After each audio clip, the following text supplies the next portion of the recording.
Hello दोस्तों, नमस्कार। स्वागत है आपका आरडब्ल्यू परिवार पर। दोस्तों, कोई भी आपकी करियर से रिलेटेड नई अपडेट आती है, आरडब्ल्यू परिवार आपके सामने उसको लेके आता है। और अभी जो अपडेट आई है वो है इंडियन नेवी रिक्रूटमेंट। जी हाँ दोस्तों, शॉर्ट सर्विस कमीशन एग्जीक्यूटिव के पद पर जो है ये आपके लिए रिक्रूटमेंट आया है।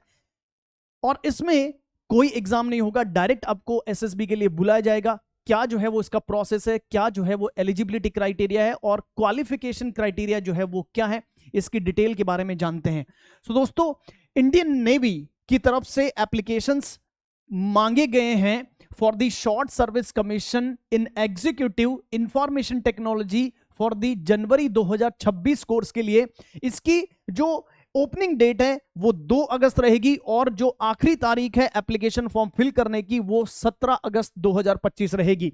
सो इसमें जो है इन्होंने बोला गया है कि जितने भी आपके अनमैरिड और एलिजिबल अनमैरिड मैन और वुमेन हैं, यस ना, वो ये फॉर्म जो है वो डाल सकते हैं for the grant of short service commission in information technology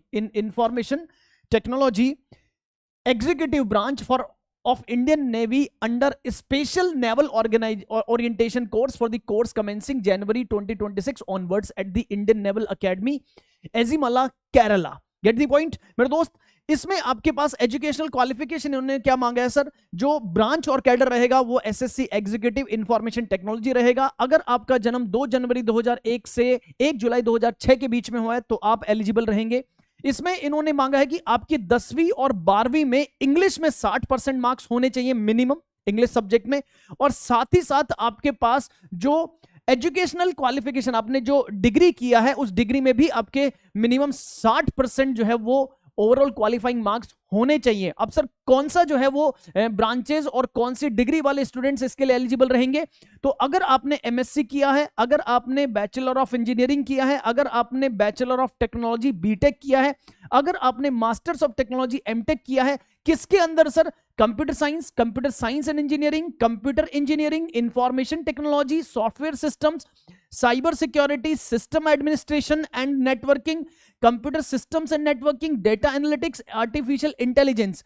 और अगर आपने एमसीए किया है विद द बीसीए या फिर अगर आपने बीएससी किया हुआ है कंप्यूटर साइंस और इंफॉर्मेशन टेक्नोलॉजी में, तो आप इस कोर्स के लिए आप एलिजिबल रहेंगे। सर कितनी नंबर ऑफ वैकेंसीज हैं? Sir total number of vacancies 15 है। ये टेंटेटिव वैकेंसी है, इट में चेंज। अगर आपका कौन कौन एलिजिबल रहेगा सर? मैन और वीमेन दोनों ही एलिजिबल रहेंगे, लेकिन अनमैरिड। और date of the online submission मैंने आपको बताया 2 अगस्त से फॉर्म फिल होना शुरू हो जाएंगे, 17 अगस्त से इसका लास्ट डेट रहेगा। ठीक है मेरे दोस्त। सर ये टेंटेटिव वैकेंसी है, आपका चेंज भी हो सकता है, इन्होंने बोला है सर। अगर आपके पास एनसीसी यानी नेशनल कैडेट कॉर्प्स का सर्टिफिकेट रहेगा, अगर आपके पास है, यस ना, एनसीसी सी सर्टिफिकेट अगर आपके पास है, तो आपको 5% का रिलैक्सेशन दिया जाएगा in the cut off marks for the selecting for the SSB मेरे दोस्त, for towards the short listing of for SSB subject, yes ना, आपको 5% का रिलैक्सेशन मिलेगा। ठीक है ना। लेकिन ये एनसीसी सी सर्टिफिकेट है, इसमें आपकी मिनिमम बी ग्रेड जो है वो होनी चाहिए। गॉट द पॉइंट मेरे दोस्त, ध्यान रखिएगा इस चीज का। चलिए सर, गेटिंग और नॉट। और यहां पर उन्होंने बोला सी सर्टिफिकेट जो आपके पास है एनसीसी का should not be dated prior to 1 January 2023, yes ना, उससे पहले का नहीं होना चाहिए। ठीक है। The final selection will be subject to verification of the certificate issued by the DG NCC consent NCC unit for its validity. अगर आपके पास एनसीसी सर्टिफिकेट है तो उसकी वैलिडिटी पहले चेक की जाएगी, यस ना, उसके बाद में आपको एनसीसी का जो मार्क्स रिलैक्सेशन है 5% का वो दिया जाएगा। ठीक है मेरे दोस्त। अब अगर हम बात करें तो सर यहां पर देखो क्या होगा सर, मेडिकल स्टैंडर्ड्स की बात करी है कि कौन कौन से रिलैक्सेशंस इन्होंने दिया है हाइट और वेट में, तो वो जो है इसमें इन्होंने मेंशन किया गया है www.joinindiannavy.gov.in पर जो गाइडलाइंस दे रखी है उसके अनुसार ही आपको रिलैक्सेशंस दिया जाएगा। सर कौन कौन इसके लिए अप्लाई कर सकता है? सर आप अगर आपने ग्रेजुएशन की हुई है, पोस्ट ग्रेजुएशन की हुई है, या फिर अगर आप फाइनल ईयर स्टूडेंट है तो भी आप एलिजिबल हैं। लेकिन सर किसमें जो ऊपर मेंशन की गई थी ब्रांचेस और कोर्सेज, अगर आपने उन्हीं से बीई बीटेक या बीसीए एमसीए किया हुआ है या बीएससी किया हुआ है तो ही आप एलिजिबल रहेंगे। साथ ही साथ आपके पास 60% मिनिमम मार्क्स भी होने चाहिए सर। ठीक है मेरे दोस्त, इस चीज का जो है वो ध्यान रखेगा। अगर आप जो है वो क्या है सर, ध्यान रखिएगा सर, अगर आप जो है इसमें फाइनल ईयर में हैं तो आपके जो फिफ्थ सेमेस्टर के 5th सेमेस्टर तक के मार्क्स जो है वो काउंट होंगे और उसमें आपका मिनिमम 60% होना चाहिए। ठीक है दोस्त, सिलेक्शन प्रोसेस क्या रहने वाला है सर? सिलेक्शन प्रोसेस की अगर हम बात कर लें तो ध्यान रखिएगा सर, सबसे पहले आपके जो है शॉर्टलिस्ट होंगी आपकी एप्लीकेशन। सर वो कैसे शॉर्टलिस्ट होंगी, उसका क्या क्राइटेरिया लिया गया है? तो shortlisting of the application will be based on the normalised marks obtained by the candidates in the qualifying degree, यानी आपके बी बीटेक एमएससी बीएससी और एमसीए में जो आपके पास क्या है सर क्वालिफाइंग मार्क्स हैं, उन मार्क्स को नॉर्मलाइज किया जाएगा और उसके आधार पर आपका एप्लीकेशन शॉर्टलिस्ट होगा। Marks obtained by the candidates in the qualifying degree will be normalised using the formula methodology. इस पे इन्होंने मेंशन किया गया, जो फॉर्मूला ये यूज करते हैं उसके आधार पर आपके मार्क्स को नॉर्मलाइज किया जाएगा। ठीक है मेरे दोस्त, ओके सर अगर मैं बात करूं यहां पर तो इन्होंने बोला है कि shortlisted candidates will be informed about their shortlisting for SSB interview through email और एसएमएस और ईमेल के माध्यम से अगर आप एसएसबी के लिए शॉर्टलिस्ट होते तो आपको इंटीमेट कर दिया जाएगा। SSB centre of the examination में कोई जो है वो बदलाव नहीं होगा, ये चीज भी आप जो है वो ध्यान रखिएगा सर। मेरिट लिस्ट जो है वो किस तरह से बनेगी सर? मेरिट लिस्ट जो है वो बनेगी किसके आधार पर सर? ये बनेगी एसएसबी इंटरव्यू के मार्क्स के आधार पर। अगर आप मेडिकली फिट होते हैं यस ना, उसके बाद तो फिर आपका पुलिस वेरिफिकेशन होगा, आपका कैरेक्टर वेरिफिकेशन होगा एंड आपकी अवेलेबिलिटी ऑफ द वैकेंसीज के आधार पर आपका सिलेक्शन होगा फाइनली। ठीक है मेरे दोस्त, ध्यान रखिएगा सर। अगर हम बात कर लें तो सर ये कितने साल का जो है वो सर्विस रहेगा? तो इसका जो टेन्योर है वो 10 साल का रहेगा और ये एक्सटेंड हो सकता है मैक्सिमम और अधिक 4 साल के लिए, +2 करके, मतलब 10 + 2 के आधार पर आपका जो है वो क्या होगा सर 14 साल तक जो है वो आपकी सर्विस का टेन्योर रहेगा, लेकिन उसके बाद में ये चीज जो है वो नहीं बढ़ाई जाएगी। ठीक है, अगर हम बात करें तो सर आपकी जो शुरुआत होगी सर वो सब लेफ्टिनेंट के पद पे रहेंगी और candidates will be inducted in the rank of the sub lieutenant. और जब सब लेफ्टिनेंट के पद पे जाएंगे आपका 6 हफ्ते का, इसमें बोला है सर 6 वीक का आपके पास एक ओरिएंटेशन कोर्स होगा।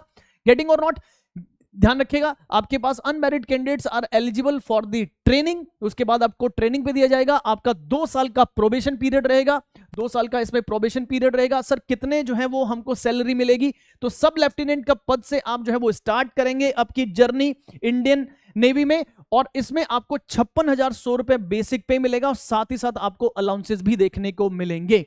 ठीक है, इसमें अगर हम बात करें तो सर किस तरह से मैं अप्लाई कर सकता हूं? सर डेट तो हमको पता लगी, लेकिन किस तरह से अप्लाई करेंगे? तो आपको www.joinindiannavy.gov.in पर जाकर आपको अप्लाई करना है।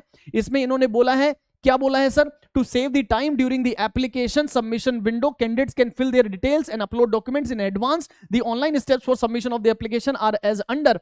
यस ना, इन्होंने दे रखा है पूरा कि आपको क्या करना है, अपनी पर्सनल डिटेल्स जो है वो बहुत ही करेक्टली फिल करनी है। किसके तरह? जो आपका 10th क्लास का सर्टिफिकेट है उसमें जो भी डिटेल्स दे रखी है वैसे ही आपको सेम टू सेम फिल करनी है। ईमेल एड्रेस, मोबाइल नंबर जो है वो फिल करना बहुत आवश्यक है।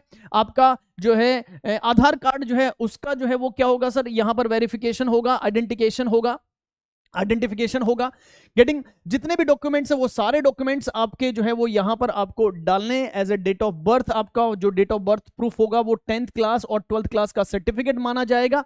ठीक है, इसमें अगर हम बात कर लें तो ये बोला है कि any scan document is not legible readable for any reason the application will be rejected. आपके जब आप स्कैन करो डॉक्यूमेंट्स को तो वो अच्छे से होने चाहिए, अगर वो अच्छे से रीडेबल नहीं होंगे तो आपका एप्लीकेशन रिजेक्ट हो जाएगा। ठीक है, ध्यान रखिएगा इस चीज का। Application once submitted will be final and no request for amendments और चेंज विल बी एंटरटेन्ड। यानी अगर आपका एप्लीकेशन एक बार जो है वो सबमिट हो गया, जो डॉक्यूमेंट अपलोड हो गया, उसमें दोबारा कोई भी चेंज जो है वो नहीं होगा। ध्यान रख लीजिएगा, फॉर्म फिल करने से पहले सारे इंस्ट्रक्शंस एक बार अच्छे से जो है वो आप पढ़ लीजिए। ठीक है, तो ये आपके पास जो है वो एक एसएसबी, डायरेक्ट एसएसबी के थ्रू आपको इंडियन नेवी में रिक्रूटमेंट मिलेगा। किस पर सर? सब लेफ्टिनेंट के पद पर। अगर आप देश की सेवा करना चाहते हैं तो ये बहुत बड़ी अपॉर्चुनिटी है। लेकिन सर अगर मैं सिलेक्ट हो जाता हूं, मेरा एप्लीकेशन सिलेक्ट हो जाता है, तो सर हम जो है वो एसएसबी की प्रिपरेशन कैसे करेंगे? क्योंकि एसएसबी के बारे में ना तो हमने कुछ कभी सोचा है, ना कभी जो है वो इसके बारे में तैयारी करी है। तो दोस्तों उसकी चिंता भी जो है वो करने की जरूरत नहीं है, क्योंकि जब आरडब्ल्यू ने आपका हाथ थामा है तो आपको आपकी मंजिल तक जरूर पहुंचाएगा। तो अगर आपने क्या किया है सर, अगर हमने आपको एसएसबी की तैयारी करनी है तो आप एसएसबी की तैयारी कर सकते हो। आरडब्ल्यू एसएसबी इंटरव्यू चैनल से। जी हाँ दोस्तों, ये RWA का वर्टिकल है जिसपे SSB इंटरव्यू की प्रिपरेशन करी जाती है। आप इस चैनल पे जाएं और आप देखेंगे कि किस तरह से SSB इंटरव्यू जो है वो होता है, पूरे प्रोसेस जो है वो क्या रहता है, गेटिंग ना। और RWA SSB इंटरव्यू से आप जो है वो अपनी SSB इंटरव्यू की तैयारी अच्छे से कर सकते हैं, गेटिंग और नॉट। सो ये एक अच्छी अपॉर्चुनिटी थी दोस्तों। तो अपने सपनों को उड़ान दो, आपके सपनों को पूरा करने के लिए RWA परिवार आपके साथ है, चाहे वो SSB इंटरव्यू ही क्यों ना हो। धन्यवाद, थैंक यू सो मच। बने रहिए RWA परिवार के साथ। गुड लक, जय हिंद।